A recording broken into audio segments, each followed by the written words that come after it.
கர்த்தருடைய பரிசுத்த நாமம் மகிமைப்படுவதாக.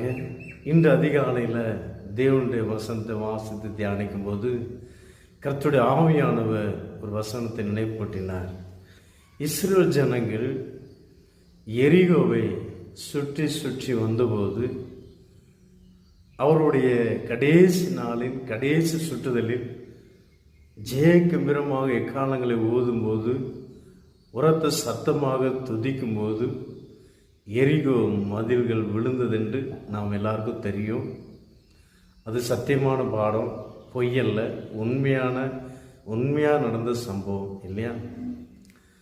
அப்போது அந்த எரிகோவில் உள்ள ஜனங்க சிலர் சொல்கிறாங்க, எரிகோவில் உள்ள ஜனங்க இவர்கள் சுற்றி சுற்றி சோத்திரம் பண்ணுகிறத பார்த்து துதிக்கிறத பார்த்து என்ன சொன்னாங்கன்னா, சோத்திரம் தான் பண்ண தெரியும், துதிக்க தான் பண்ண தெரியும், இவங்களுக்கு என்ன தெரியும், என்ன தான் செஞ்சிட போகிறாங்க பார்ப்போம் அப்படின்னு தான் அந்த எரிகோளுடைய ஜனங்களுடைய பேச்சுவார்த்தையும் அவருடைய கிரியைகளும் அப்படி தான் இருந்தது. தேவனை துதிக்கிற ஜனங்களுக்கு விரோதமாக பரியாசம் பண்ணுகிறவர்கள், ஏளனமாக பேசுகிறவர்கள், இப்படி தான், இதான் தெரியும், வேற ஒன்றும் தெரியாது, இப்படி தான் உங்களை இப்படி பார்த்து சொல்கிறாங்களா? அதிகாலையில் ஜெபிக்கிற துதிக்கிற எப்பொழுதுமே சோத்திரம்ன்ட்டு உங்களுடைய வாயில் வரும்போது உங்களை அற்பமாக பேசுகிறாங்களா, ஏளனமாக பேசுகிறாங்களா?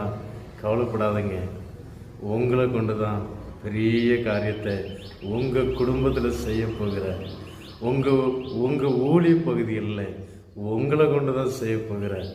தடையாக இருக்கிற ஆசீர்வாதத்தின் எரிகோவின் கோட்டைகள் உங்களை கொண்டு ஆண்டவர் உடைக்க போகிறார். உங்களை கொண்டு பெரிய காரியங்களை செய்ய போகிறார்.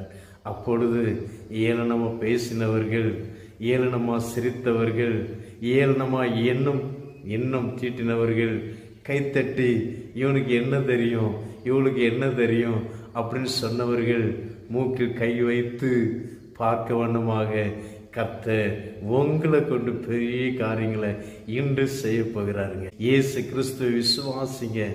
அவர் நல்லவர், அவர் நேற்றும் இன்றும் என்றும் மாறாதவருங்க. அந்த இயேசு கிறிஸ்து இன்றும் ஜீவனுள்ளவராக இருக்கிறார். எனக்கு அருமையான தேவனுடைய பிள்ளையே, அவர் நல்லவர். அவர் உங்களுக்கு தடையாக இருக்கிற எல்லா ஆசீர்வாத தடைகளையும் உடைத்து போட ஜீவனுள்ள தேவனாக இருக்கிறார். God bless you.